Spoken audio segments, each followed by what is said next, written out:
Avem aici, suntem într-o zonă de ambalare. Pentru ambalat uleiul folosim, pentru îmbuteliat, în fapt uleiul folosim mașini pneumatice. Sunt foarte simplu de folosit. Ele asigură o ambalare fără a trece uleiul în cauză prin interiorul mașinii. Ambalarea se face prin intermediul acestui compresor, care trage efectiv aerul din sticlă, iar prin țeava de lângă curge uleiul și înlocuiește aerul care a fost scos afară. Mașinile sunt foarte simple, foarte eficiente, e foarte igienică întregul proces, dat fiind faptul că uleiul nu trece prin interiorul mașinii și uleiul odată pasteurizat poate fi ambalat fără probleme în sticle. Mașina fiind semi-automată, este nevoie de o serie de persoane care să deservească mașina atât la partea de umplere cât și la cea de topuire. CBD-ul care iese de pe această mașină poate fi găsit în mai multe forme, în formă mentolată sau în formă clasică, să-i spun așa, iar ambalarea se poate face atât la 20 de ml, la 30, la 50, 100 de ml, cum sunt sticluțele de aici.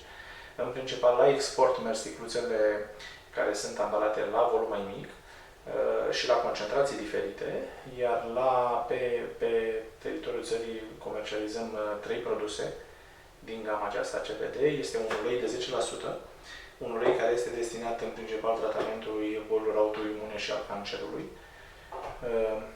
El poate fi folosit, acest extract uleios, și la o altă serie de afecțiuni. Pentru copii, pentru epilepsie, producem un alt ulei de 18% concentrație.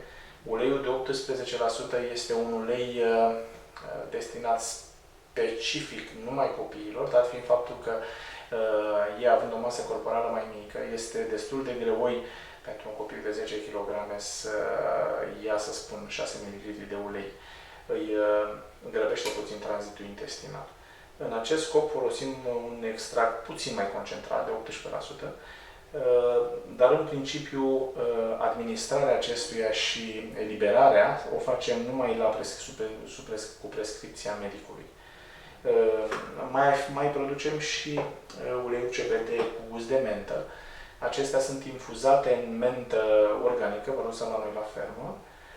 Menta este infuzat, uleiul de fapt este folosit pentru a infuza menta timp de 7-9 ore, iar acest ulei CBD, odată infuzat în mentă, capătă un gust plăcut mentolat și acel disconfort în a administra uleiul dispare. Este ca și cum ai lua o gură de ceai mentolat. Este un produs mult mai prietenos, să spun așa.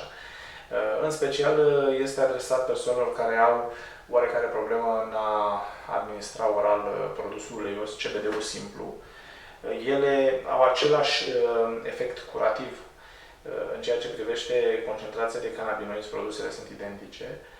Diferă, în schimb, concentrația de terpene, dat fiind faptul că menta lasă prin infuzare o serie de terpene în ulei, de aici a venit și gustul pe care noi îl percepem. Pentru export mai producem și o serie de capsule. Aceste capsule cu ulei CBD sunt capsule pe care noi le producem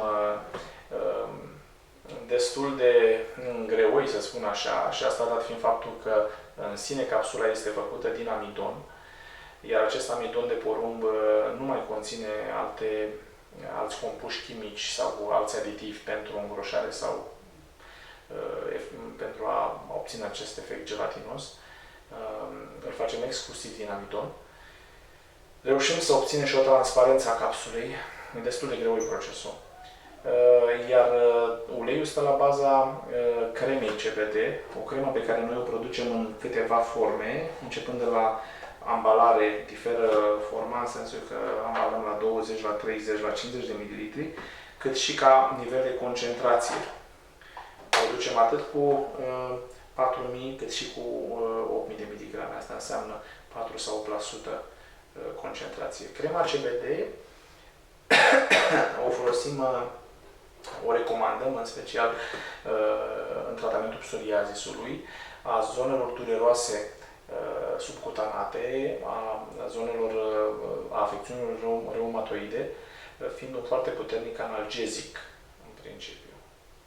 Aceste produse, pe bază de extract de cânepă, se realizează printr-un circuit continuu într-un reactor, în care avem aceste plante din cânepă, aceste vârfuri de femelă. Ele sunt complet uscate, complet deshidratate, umiditatea e undeva la 0,2% din volum. Acestea se introduc într-un reactor de 400 de litri ca volum, iar peste acest reactor este turnat ulei de cânepă presat la rece, încălzit de un preîncălzitor la o temperatură de 60 de grade. Acest ulei este circulat, deci este circulat prin acest reactor timp de 6 ore, iar după aceste 6 ore, uleiul din semințe de cânepă extrage din planta de cânepă aproape toți compușii chimici pe care ea îi are. Și după o anumită perioadă de timp se măsoară concentrația uleiului, se scot plantele care au fost folosite pentru extracție și dacă este necesar, de fapt sunt 4 cicluri pe fiecare. Deci pentru un CBD de 10% este nevoie să schimbe 4 ori cantitatea de cânepă din reactor. Asta înseamnă că același ulei este după aceea trecut din nou pe deasupra unei alte cantități de cânepă echivalente, până când concentrația de CBD ajunge la nivelul dorit.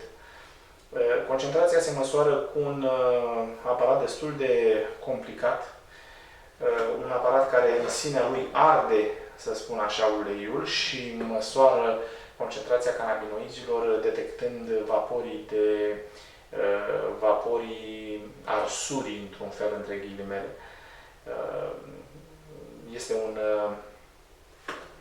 Este un sistem de cromatograf pe bază de gaz, îi spunem noi. Mai facem și o analiză microscopică. Această analiză microscopică o facem atunci când analiza de laborator nu este atât de ușor disponibilă și facem analiza cu microscopul pentru a vedea exact. Avem o serie de etaloane și vedem unde ne încadrăm în mijlocul unui proces folosind microscopul. Microscopul îl avem și aici la fermă, îl avem și la laborator, deci putem foarte ușor să ne orientăm, să spun așa, pentru a vedea concentrația produsului în mijlocul procesului de producție. Când fiecare șarjă este gata, se trimite la laborator o serie de probe, se analizează, iar dacă totul este ok, se trimite pe piață. Referitor la piața de CBD, piața internațională și cea locală, pot spune că în momentul de față există 3 mari producători de CBD. Unul dintre acești producători îl găsiți în Slovenia. Noi suntem cel de-al doilea producător și mai este un producător mare în Lituania. Toți 3 producem cânepă organică, de fapt ulei organic. Problema este că noi suntem singurii care avem acest concept integrat prin care producem atât materia primă cât și uleiul.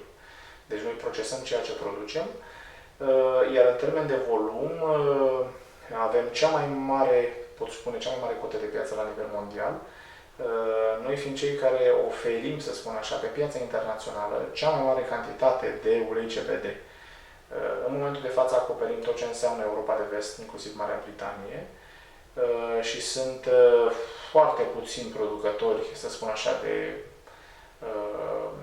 nivel mic, undeva la 10, aș putea spune, care au capacitatea să producă în jur de 10 litri pe săptămână de ulei, dar ei joacă o cotă nesemnificativă, ei joacă un rol nesemnificativ în acest peisaj. La export trimitem uleiul CBD în diverse concentrații. Cel mai căutat este cel de 3 și 5%, chiar și cel de 18% în anumite situații. De asemenea, colaborăm cu o serie de universități și laboratoare din Europa de Vest, în Franța și în Olanda în special, pentru o serie de teste clinice. De asemenea, produsele noastre sunt testate clinic chiar în momentul în care vorbim în diverse centre universitare, în Leiden chiar și în Delft. Se lucrează foarte mult pentru îmbunătățirea game de produse pe bază de CBD și putem spune că în momentul de față nu prea avem concurență în Europa. În America, în schimb, deci în partea de America și Canada, găsim acolo ceva inițiativă, dar din cauza faptului că disponibilitatea plantelor de cânepă acolo e relativ scăzută, cel puțin momentan, nu putem vorbi de o concurență serioasă. De altfel, cele 3 mari companii care vând în America cumpără tot de la noi uleiul CBD, pe care îl reambalează și îl reetichetează și îl aranjează la ei local în state. Canada este puțin mai pretențioasă. Ei vin și solicită infuzarea acestor uleiuri pentru a obține diverse arome. De asemenea, ei mai adaugă arome sintetice în produs, canadienii, pentru a obține, de exemplu, ulei CBD cu produs de zmeură sau ulei CBD cu gust de căpșuni, cu toate că acest produs nu are nimic de a face cu căpșunile. Asta se caută în Canada. Cât privește nivelul de concentrație al tetrahidrocannabinolului, acesta este undeva sub limita admisă în Uniunea Europeană, dar aproape. Ceea ce înseamnă că exista inițial, până acum un an, exista posibilitatea ca cineva să ia acest produs și să concentreze tetrahidrocannabinolul. Pentru a scăpa de acest pericol, să spun așa, după ceva cercetare, am reușit să stabilizăm produsul, însemnând că prin trecere printr-un filtru cu carbon, am reușit să stabilizăm această formațiune a tetrahidrocannabinolului acid, iar prin decarboxilare, spre exemplu, adică prin supunere la o temperatură peste 100-120 de grade, tetrahidrocannabinolul acid nu mai poate fi transformat în THC pur, ceea ce înseamnă că efectul psihotrop nu mai poate apare. Această stabilizare, și suntem singurii care o fac, ne asigură pe noi că acest produs nu poate fi folosit ca drog, da, pentru a droga pe cineva, iar cine are nevoie de THC pentru a înlocui morfina, de exemplu, trebuie să caute acest compus în altă parte, dat fiind faptul că în Uniunea Europeană nu este permisă vânzarea lui, sau dacă este permisă, poți număra pe degetele de la o mână firmele care pot produce efectiv așa ceva. Noi ne axăm în principal pe compușii naturali, deci pe aceste extracte naturale pe care le facem din cânepă, și asta dat fiind faptul că extractele pe alcool și pe bază de butan nu asigură o calitate satisfăcătoare, mai ales în ceea ce privește tratamentul cancerului și al epilepsiei. Dimpotrivă, am observat că un extract uleios este net superior, din cauza faptului că, nefiind supuse unei temperaturi peste 80 de grade Celsius, cannabinoizii, terpenele și flavonoizii își păstrează concentrația în ulei, deci nu sunt deteriorate, pe când un extract pe bază de alcool distruge aproximativ 50% din compușii chimici din cânepă, iar cel cu butan, extractul cu butan, nu face altceva decât să concentreze undeva la 3% din volum în resturi de hidrocarburi, iar aceste resturi, oricât ai spera că nu-ți fac rău, sunt foarte nocive și otrăvesc de fapt corpul. În acest fel, uleiul nostru de cannabis este, aș putea spune, cel mai curat de pe piață. El are și o culoare vernelă închisă foarte specifică și un miros herbal deosebit de puternic. La o temperatură de 10 grade Celsius se solidifică. Aceste ceruri care sunt prezente în cânepă reușesc să solidifice complet uleiul CBD, iar la o temperatură de 3 grade Celsius el are consistența untului. Noi preferăm păstrarea sticluțelor de CBD într-un loc răcoros, se poate și în frigider, până când ele sunt administrate, iar sticluța care se administrează poate fi scoasă afară în timpul acelei săptămâni și poate fi consumată în momentul în care se dorește acest lucru. În ceea ce privește efectele adverse, putem constata o creștere a nivelului energetic, deci o persoană care e slăbită și consumă ulei CBD, pe termen scurt observă o îmbunătățire a situației generale de sănătate, existând undeva la 6-8 luni o reducere substanțială a marcurilor tumorale acolo unde este cazul, iar cam în jur de 6 luni de zile este perioada necesară pentru a reduce marcurii tumorale în cazul cancerului, de la o valoare, să spun, de 100 de ori mai mare, pentru a o reduce înapoi la limitele normale. De asemenea, s-a constatat clinic că CBD-ul poate să normalizeze analizele de sânge, deci în cazul unui pacient care, să spunem, a făcut chimioterapie vreo 3-4 sesiuni, poate CBD-ul relativ în termen scurt să reașeze, să spun așa, parametrii sanguini în valori normale. Rezultatele sunt foarte bune, nu numai în tratamentul cancerului. De exemplu, avem foarte multe cazuri de copii cu epilepsie în momentul de față sub tratament. Nu se reușește o reducere totală 100% a acestor crize epileptice. În schimb, îmbunătățiri foarte, foarte clare există. Există de asemenea în România, și asta e un lucru bucurător, medici care sunt, mai ales medici care sunt deschiși spre astfel de tratamente și care în momentul de față au capacitatea să sfătuiască părinții, să spun așa, în ceea ce privește administrarea. Iar noi acel compus de 18% îl oferim numai exclusiv la indicația medicului, dat fiind faptul că este un produs puternic și este cel mai bine ca administrarea, mai ales în cazul copiilor, se facă sub directa supraveghere a medicilor. Mai există tot aici și acest efect de analgezic, de reducerea intensității durerii. Mai ales în cazul celor care au cancer, în fază terminală, acest produs poate înlocui, deci uleiul CBD poate înlocui morfina, iar pentru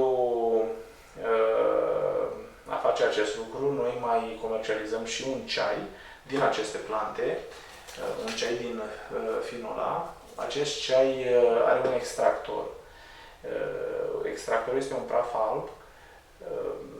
El se amestecă cu ceaiul în timpul preparării acestuia, iar acest ceai asigură o reducere a intensității dureroase împreună cu uleiul până la nivel de normalizare, să spun așa. Deci efectul analgezic al plantei de cânepă este foarte bine definit și în funcție acum și de mecanismul durerii se poate obține o reducere a tramadolului la 0, dacă acesta a fost administrat, sau al morfinei, scoaterea de sub morfină. Chiar dacă există acel sevraj timp de 2-3 zile, se poate îndepărta morfina complet din tratament.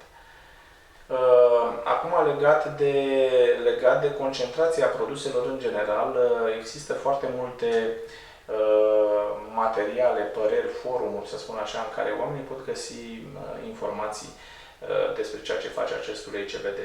Cel mai corect este ca persoanele care încearcă să afle mai multe despre produs, să intre pe internet și să caute acolo rezultate certe, deci rezultate ale unor cercetări. Sunt tot felul de studii disponibile, atât sub formă de cărți, cât și materiale, teze de doctorat sau lucrări științifice. Aceste lucrări pot fi găsite în format PDF, fie pe internet, fie la noi pe site, unde avem o secțiune de informații generale. Și este foarte importantă documentarea. Oamenii trebuie să înțeleagă, în primul rând, ce poate face această plantă, pentru că ea nu se duce și vindecă în mod direct cancerul. Ea acționează într-un mod indirect, acționând asupra sistemului endocannabinoid. Iar ceea ce face acest ulei este că odată metabolizată la nivelul stomacului, al rinichilor și al ficatului, să fie transportată prin intermediul sângelui de către 2 terpene și un flavonoid care se găsesc în acest ulei și să fie transportate la acea interfață dintre creier și sânge, acea membrană care este responsabilă de citirea mesajelor din corp, de altfel. Și această membrană dintre creier și sânge este cea care asigură buna citire a mesajelor din interiorul corpului nostru. Odată ajunși acolo, cannabinoizii se lipesc de receptorii CB1 și CB2, chiar și de cei CB3 care sunt prezenți acolo. Sunt ca niște perișori, iar acești cannabinoizi se lipesc și reactivează o serie de receptori. Asta înseamnă că sistemul imunitar începe să redevină activ și să citească mesaje din corp pe care poate până în acel moment nu le mai citea corect. Asta este și unul din motivele pentru care celulele canceroase pot să prolifereze, datorită faptului că corpul nu mai reușește să înțeleagă și să citească ceea ce se întâmplă în corp. Acest dezechilibru duce la mulțirea unui anumit tip de celulă și corpul nu mai reușește să identifice acea celulă sau poate nu mai poate să o distrugă. E foarte important să se înțeleagă acest mecanism. Acest ulei CBD reactivează sistemul imunitar, repune în funcțiune o serie de parametri la nivelul creierului, iar creierul, de fapt, este cel care repornește sistemul imunitar. De fapt, asta se întâmplă. E un mod indirect de a acționa. Iar acest lucru nu se face făcând un extract cu alcool din cânepă, nu se face nici făcând un extract pe bază de butan sau de CO2. Cel mai bine se obține un rezultat cu un extract uleios, care asigură o păstrare a concentrațiilor din plantă. Există tot felul de filmulețe în care oamenii sunt învățați să facă extracte pe bază de alcool din planta de cannabis.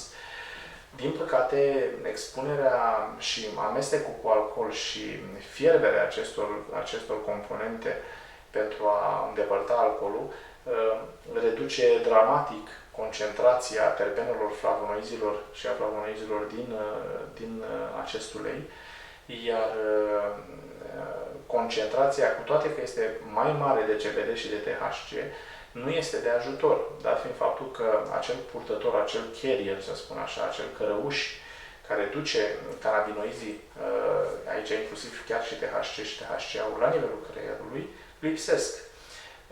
Ăsta fiind și unul din motivele pentru care cannabinoizii sintetici, cum ar fi CBD-ul sintetic, care încă se găsește în America sau chiar în câteva farmacii din vest, nu au un efect atât de benefic. De altfel, endocannabinoizii și sistemul endocannabinoid este un sistem deosebit de complex. Și de aici se vede foarte clar din ceea ce se întâmplă în ultimii 20 de ani în industria farmaceutică, și anume că peste 95% din tot ce a fost omologat în America și în Europa ca medicament nou s-au adresat exclusiv sistemului endocannabinoid, laboratoarele reușind să obțină produse care sunt aproape identice cu cele naturale, produse care sunt din gama sistemului endocannabinoid. Și aici mă refer atât la produsele destinate celor care sunt HIV pozitiv, cât și produsele destinate cancerului. Aceste tratamente alternative care încep să apară pe piață. Toate se bazează pe acest sistem endocannabinoid, iar înțelegerea lui este importantă. De aici nevoia de a studia foarte mult și sfătuim pe vizitator să se informeze foarte bine înainte de a începe un tratament cu CBD și de a înțelege de ce un tip de produs este mai bun decât altul. Pentru că rezultatele apar târziu în general în tratamentul cu CBD. Tratamentul este unul de durată, poate să țină chiar și 3-5 ani, iar modul de administrare este de cele mai multe ori unul oral. Fumarea acestor produse creează o altă problemă, și anume transformarea acestor cannabinoizi din forma lor acidă, deci din forma lor naturală, cea care face de fapt bine corpului, în forma de puritate, deci de forma de carboxilată. Iar marihuana care se fumează, spre exemplu, creează această stare de relaxare. Ea e de fapt o stare de amorțire, dat fiind faptul că prin transformarea THC-ului în THC, o persoană care fumează își amorțește o parte din receptori din creier și acești receptori, atunci apare această senzație de bine și de relaxare. Problema este că pe lângă această senzație de bine, în nu degeaba ei sunt, aceste plante, marihuana este numită drog, chiar dacă este poate mai ușor, dar tot drog este, pot, în multe cazuri, acest obicei de a fuma cannabisul duce la schizofrenie și la stări de dependență foarte puternică. Noi nu recomandăm fumatul sub niciun aspect, indiferent de boală, doar cei care au Parkinson, deci pentru persoane care sunt bolnave de Parkinson pot încerca să fumeze, dar pentru a fuma acest tip de cannabis este nevoie de un aparat special, aparat care se găsește undeva în Olanda, se numește un vaporizator, și ei ar fi singurii care ar putea, dar numai sub indicația medicului, să folosească cannabisul sativa, nici de cum cel indica, pentru că cel indica dă acea senzație de sedare, de adormire. Dacă ai luat un fum două mai mult, deja ești la propriu drogat. De aceea se face numai sub sfatul medicului,